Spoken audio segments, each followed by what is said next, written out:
work breakdown structure.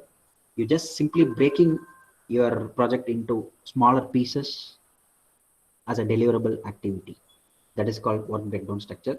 For example, for your better understanding, ground floor is my one work breakdown structure. First floor is my another breakdown structure. Second floor is my another breakdown structure.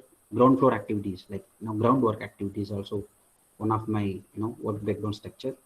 I can say these are all the deliverable packages. Okay. Then again, if I go for the groundwork, I already told you what are all the activities which is related to the groundwork: excavation activity, backfilling. So that's all activity. First, you should know the difference between work breakdown structure and activity. First, I'm splitting my project as a work breakdown structure. And then again, I'm breaking down the work breakdown structure as an activity. For completing an activity, again, I will use some resources. So this is called top-down approach. Okay. The moment your project has started, and if you are in execution phase, everything is rolled up from bottom. Okay, so these are all the two main approaches which is currently all the industrial they are following as a industry best practice, like bottom top down approach and bottom up approach. Okay, so if you are in planning, you are doing like top down from project, then WBS, and then activity, and then resources. The moment if you are in execution phase, it will roll up from bottom to top. Okay, and I already told you each project or every project should have a mandatory start and finish. Okay, if you have the time, definitely the calendar that will also involve in your project. Site, you may work, if you're in site, you may work for 18 hours or 14 hours. If you're in your home office, you may work for 9 hours. Okay, so it's everything based on the organization calendar. Okay, so for example, global calendar, here we have 3 calendar. It is applicable for all industries and all the applications also. Global calendar, suppose L&T, all the home offices, they have the start time like 9 to 6. Okay, this is the global calendar for all over the world. I'm saying just for an example. But project calendar, if you are in site, okay, I'm a site engineer, I should work 14 hours. Suppose if I'm a layman, okay, I may work 18 hours as a shift basis. That is called resource calendar. Okay, so hope you can understand what is the difference between global project and resource calendars. And activity, again, your work breakdown structure is divided into smaller pieces. That is called an activity. Okay, I already told you what is the example for activity, that is called excavation activity. Okay, now I already told you in construction project, all the activities are in sequence activity. Without completing the first one, I cannot go for the second one. So each and every activity, it is interlinked with some other activity. Okay, so here we can say relationships. Okay, excavation activity, what will be the next activity, like backfilling? Without completing the excavation activity, I may not go for backfilling. So A is the predecessor, like excavation activity, and B is the successor, backfilling activity. So this is the example for relationship. And there are 4 types of relationships are there: finish to start, start to start, finish to finish, start to finish. Okay, finish to start. This is the example: excavation and then backfilling. Finish to start. Start to start, which is called parallel. The moment I am doing the excavation activity, I can able to do the compound wall construction. Okay, finish to finish, both the activities are going to finish on the same time, and start to finish is the ulta of finish to start. Okay, so based on this available types of relationship, you can plan your activity, right? And then schedule. So based on the relationship between the activity, you can schedule your project plan. Now A is the first activity, let's say excavation. B is the second activity, let's say is the backfilling activity. Okay, A activity, if 5 days duration means, and backfilling, let's say 2 days duration. Both are having finish to start relationship. Okay, the groundwork, I have this two activity. Suppose if I schedule my project, I will get 7 days duration. Okay, finish to start relationship. I will show you how the scheduling technique it will work in the Pranava application also. Now, what are all the available scheduling techniques? Gantt chart, critical path method, CPM, and then network diagram that is called PERT analysis. Okay, what is Gantt chart? I think the construction, you're into construction field and you're a civil engineering students, so you may know the Gantt chart. Okay, suppose if your activity, let's say 5 days duration, and the right side, which I'm showing the plan and schedule, await hot delivery. That's are all that, these are all the activities. So based on the duration of the activity, so this is my time frame. Okay, so your activity that will show in your Gantt chart, and based on the relationship, it will plot. So this is called Gantt chart. So I can easily track my activity with the help of this Gantt chart. Then critical path method. So it is for finding the shortest duration of the project. Okay, that is called a critical path method. So we can able to find out the shortest duration of the project with the help of two passes like early and sorry. So here I am showing one example. I have this list of activity from A to H. All the activities are having the duration. A is having 4 days duration, B is having 3 days duration. And the third column, which I'm showing, the relationships. Okay. So C activity is having A and B as a predecessor. Okay. And D activity is not having any predecessor. E activity is having C as a predecessor. So like this, I have this activities list with the duration and relationship types. Let me create this activity as a diagram. Okay, so here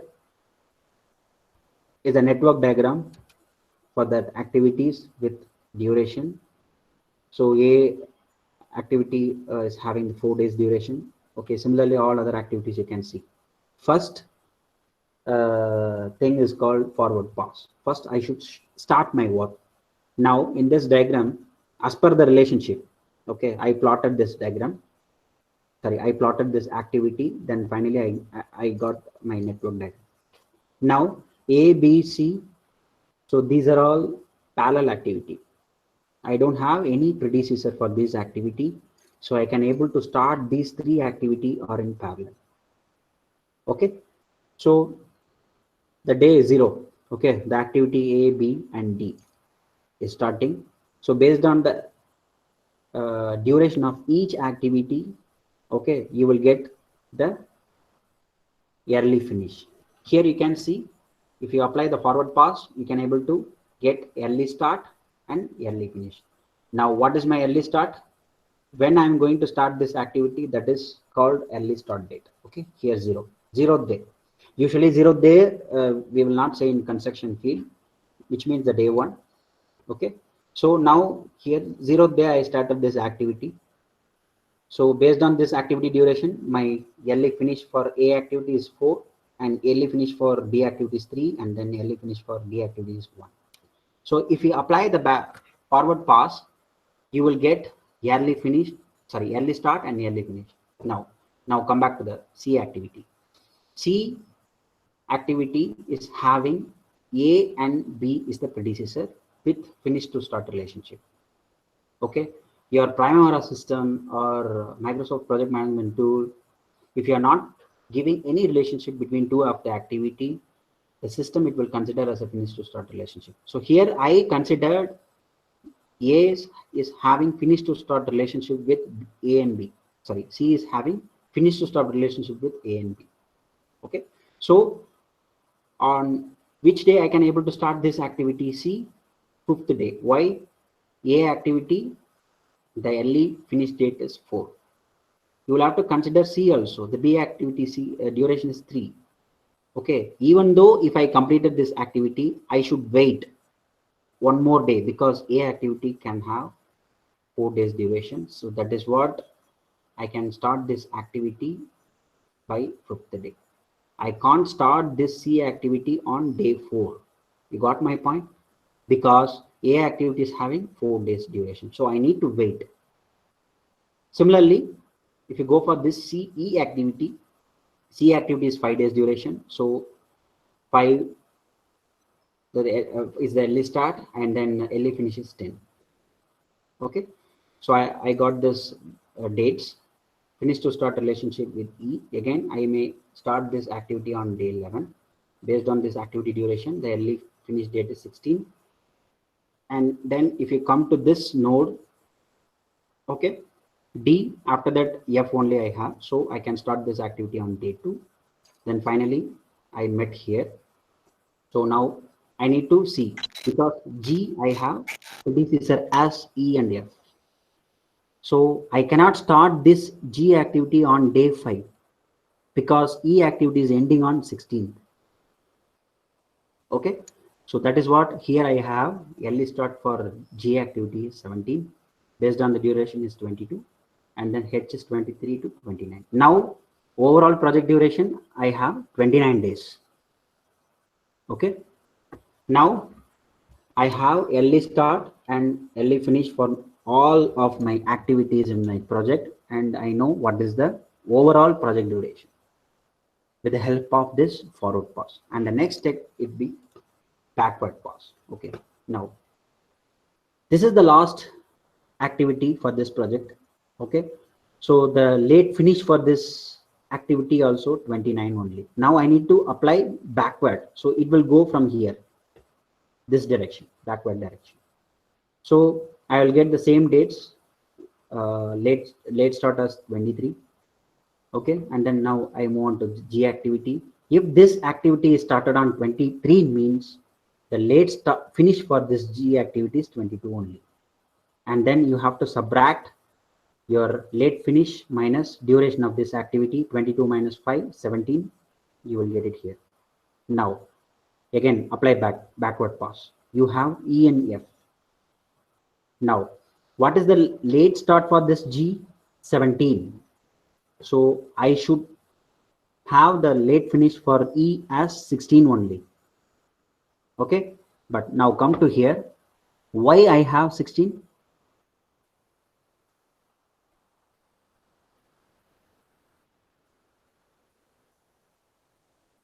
Can anyone say? Am I audible? Excuse me.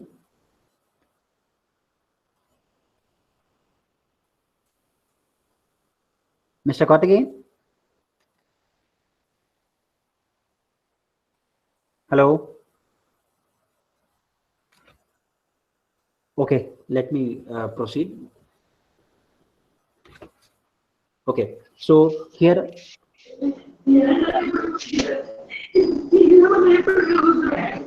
I request the participant mute your audio. I request the participants mute your audio. Okay, so here I cannot consider 4 as a late finish for this activity because now we are applying backward pass. The late start for this activity as 17 means we should consider 16 as the late finish for this F activity. And then now come back to D. 14 is the late start for F, and then 13 should be the late finish for D. Now similarly apply the backward pass. Now you will get all the early start and finish and late start and finish dates. Okay, now you should know the project duration, that is 29 days, based on this calculation, backward and forward passes. Now with this network we should identify what are all the activities are critical. Critical means I can't delay this activity. If I delay this activity, my project, end date should, affect.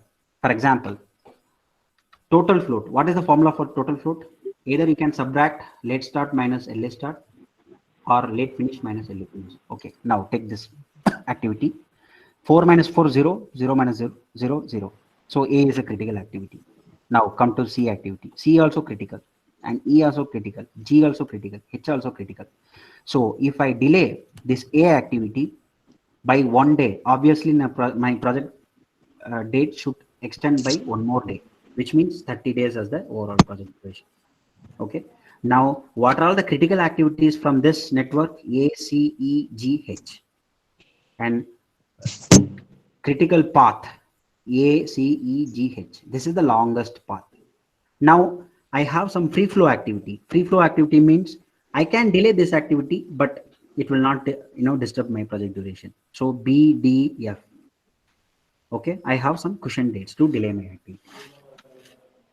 So this is the critical path method. So the Primavera system, it is based on the critical path method. I will create one schedule, small schedule for you. Let me move on to the next slide. So here you can see total float A0, C, E, G, H. Okay. Now my overall duration is 29 duration. Okay, so these are all the terms. What are all the terms we can use in critical path method? That is total float, critical activity, zero float activities or critical activity, critical path, the longest path on your network, free float activity, the activity I have free float dates. I can able to delay my activity. Usually we will not say the word like lead, we will say negative lag. Okay, lag means 1 day delay. If you delay by 1 day for one activity, that is called lag. We can say negative lag or positive lag in the Primavera schedule. And then free float, again, I already told you, if you have cushion days to delay for your activity, that is called free float. And the last technique is called network diagram. So earlier, we don't have any project management tool like MSP or Primavera or Elcosoft. How the peoples or planning engineers, they created the schedule based on the PERT analysis. Okay, so each activity I should consider minimum, maximum, and a medium duration. Okay, so one activity I can able to complete within 5 days. I can also able to complete that activity within 3 days, and I can also able to complete that activity on 7 days. So minimum, maximum, and then your medium. Okay, so this is called the SWOT analysis. Okay, here you can see optimistic, realistic, and then pessimistic. Okay, so these are all the three terminology or terms which we are using in PERT analysis. PERT analysis means program evaluation review technique. So each activity should have 3 duration: minimum, maximum, and then your medium. Okay. So what is optimistic? So it reflects minimum possible duration. So 3 is your minimum. Pessimistic, it reflects maximum possible. Okay, that is 7 days. Realistic, the best guess. Yes, I can complete this activity within 5 days. That is your best case called realistic. Okay, so this is, we can say this technique also called 3-point estimation in construction industry. Okay. I hope the time is now 5:45. Can we go for end value analysis? Okay, let me complete this end value analysis within 5 minutes. Then we will go for a question and answer session. Okay. Yesterday, I hope Mr. Arjit, he has taken end value analysis. Now I have a simple logic to understand what is end value management. It is a main thing for all the industries in today's market. Okay, So what I can able to get with this analysis? Okay, I can able to compare my budgeted cost and actual cost. I already told you what is budgeted cost and actual cost. Budgeted cost, your baseline cost. I already, let's say 1 crore is my budgeted cost. Okay, I completed my building. The building has constructed. Okay, and now I know what is my actual cost. Let's say 1 crore 10 lakh. Okay, now I need to know what is my revenue and what is the actual cost, plan cost, everything I need to know. So we can calculate this cost with the help of this end value analysis. Okay, and suppose if you are in mid of your project, okay, at that moment, how much budget is required to complete that project, that also you can able to calculate with this technique. That is called, we will say, ETC, estimate to completion, and estimate to variance. What is the variance? Estimate at completion. So I will tell you what are all the terminologies we can use in end value analysis. First, what is end value? Okay, so I already told you your project should have a proper scope, time, and cost. Okay, so based on that three inputs and triple constraints, okay, I can able to measure my end value analysis. Okay, I can compare my cost in terms of budget versus actual, or plan versus actual, time, either I'm in ahead of schedule or behind of schedule, and scope, whether I'm going as per my scope. So these and all you can able to identify with this end value analysis. Okay, now what is planned value, what is actual value, and what is end value? Okay, now consider this example. So I have a 10-day project. Each day I should complete one concrete form. Okay, for constructing a concrete form, $100. Okay, so now what would be the budgeted cost my project? $1,000. Am I right?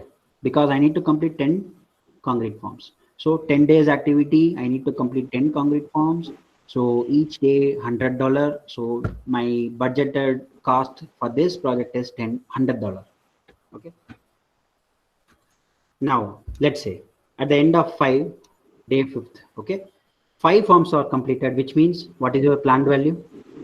$500. And also consider this scenario. On the end of day 5, you have completed only 3 forms. Now what is your end value? 300. Okay, so this is the second case. Now same, at the end of day 5, you completed only 3 forms, but for completing that 3 forms, I spent $200 instead of $100, because at the time of planning I calculated to complete a form for 1 day as $100. Now I completed 3 forms, only 5 days left, but I spent $600. Now this is my actual cost. Now I know what is my plan value, end value, and actual cost. With these 3 inputs, I can easily find out my estimated completion and estimate to completion cost. Now see, plan value, we are in day 5.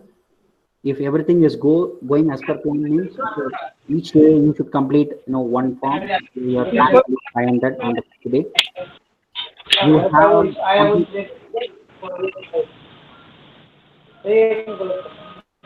hello. I request the participants mute your voice, audio. Okay. So on the day 5, I have completed only 3 forms. I know what is my end value is 300, but the actual cost, it's supposed to be $300, but now I have $600 because the cost is increased as twice. Okay.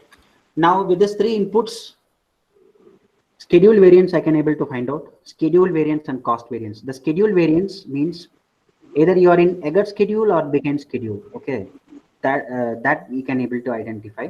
What is the formula for schedule variance? EV minus PV. EV is 300, your plan value is 500, so minus 200 is yours schedule variance, which means you are in behind schedule. you supposed to complete 5 concrete forms, but on the end of day 5, you completed only 3 forms. So you are in behind schedule. Now cost variance, that is actual cost is 600. So cost variance is minus 300. You are in over budget, not under budget. Okay. So this is schedule, this is variances for schedule and cost. And then we will say all the management, they will see only the index values, CPI, they will say CPI and SPI, schedule performance and index, and cost performance and index. Basically, all the, every month, the construction industries, they should have a meeting with their customer. They will prepare this, report, CPI, SPI. They will consider these 2 indices only, because this will can tell you where you are in now, whether you are in behind or ahead, or you are in over budget or under budget. Okay. So now what is the formula for CPI? EV divided by AC, and SPI also EV divided by PV. So for both of the values, you will get schedule is 0.6 and your cost index CPI is 0.5. So actually you're supposed to maintain 1. That is the good index for performing your activity. But we are in less than 1 value, so which means we are behind schedule as well as over budget. So this is the indication of your CPI and SPI. Now at this point, I have to know how many how much of budget is required to complete my project. Okay, now I'm in end of day 5. I have 5 days left. Okay, now how much amount required is to complete my project? Estimated completion $2,000. Okay, because our actual cost is increased as twice. So obviously your budgeted cost also increased from $1,000 to $2,000. So at this point, your estimation at completion EAC value is $1,000, and estimate to complete, I have remaining 70% of work, because I have completed only 30%, because 3 forms completed. So for remaining 7 forms, $1,400 is required to complete from this point. Now finally, what is the variance? Okay, initially my budgeted cost is $1,000. Now I have $2,000. No, there is no revenue for this project, so minus $1,000 is the variance. So this is the best and simple example for AND value analysis. I hope this can help you to understand what is the technique for AND value analysis. Now we move on to the question and answer session. If you have any doubt, you can ask me.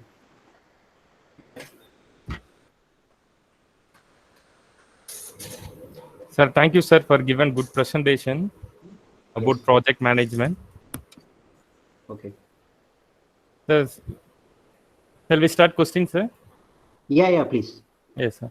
So which one approach will minimize the cost of the project out of top-down approach or bottom-up approach? So I will repeat. Which one approach will minimize the cost of the project out of top-down approach or bottom-up approach? Okay. Now you are in which phase? Construction phase, or planning or execution? Suppose if you are in planning, you should not have bottom-up approach, because while if you are in execution phase, that time only you may go to the bottom-up approach. Okay. Now your question is that how I can reduce my cost, right, for my project. So for this question, bottom-up approach is the answer. Now I have allocated my resources to my activity. Okay, so let's say 5 days duration activity. At the planning phase, I allocated as 1 day, 1 resource. For example, 1 mason. Now the cost for the mason is 10 rupees per hour. He is going to work for 8 hours. Let's say 80 rupees is the cost. Okay, sir. So the next one, why the bottom approach is practiced for the construction of large projects like excavation of canals and sewerage system.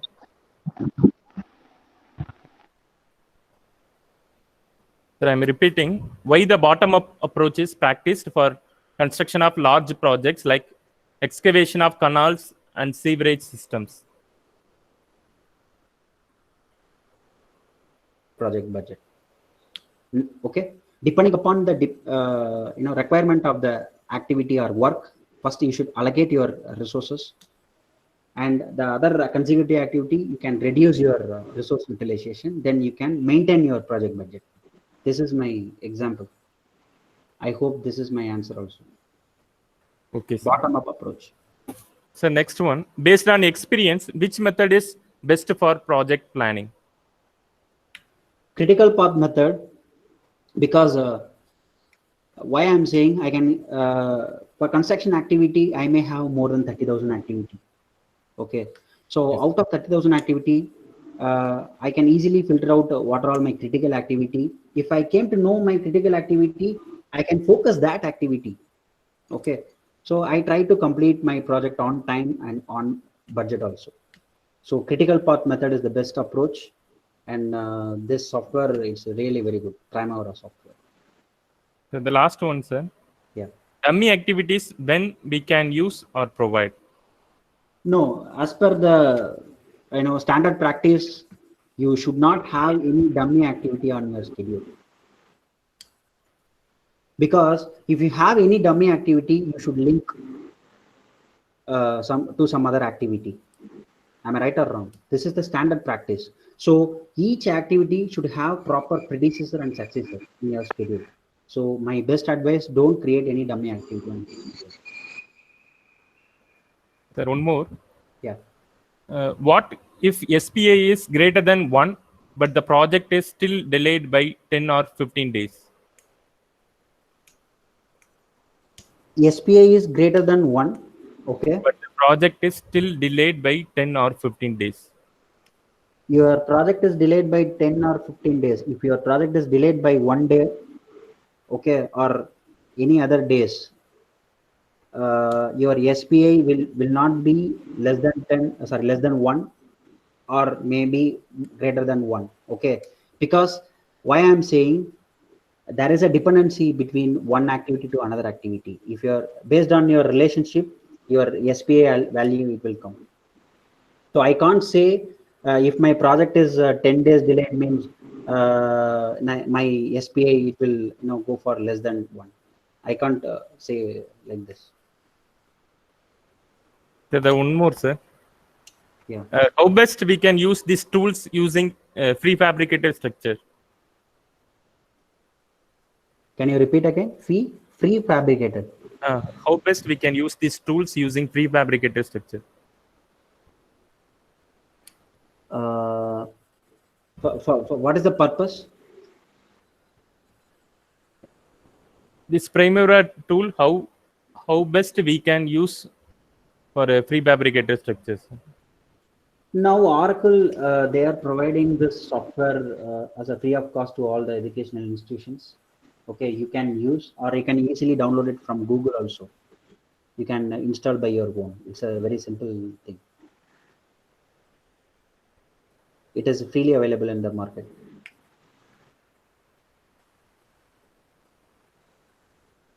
Thank you, sir. Thank you so much for your nice presentation as well as for the question session. Okay. Thank you, sir. Okay. Thank you. Thank you. Thank you all. Hope you are everyone safe, and please stay home. Thank you.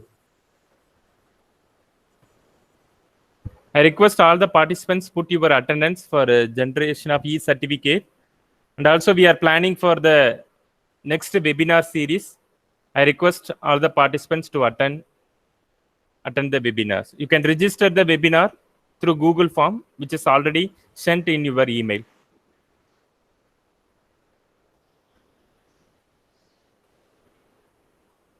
Thank you for all the participants for attending this webinar series.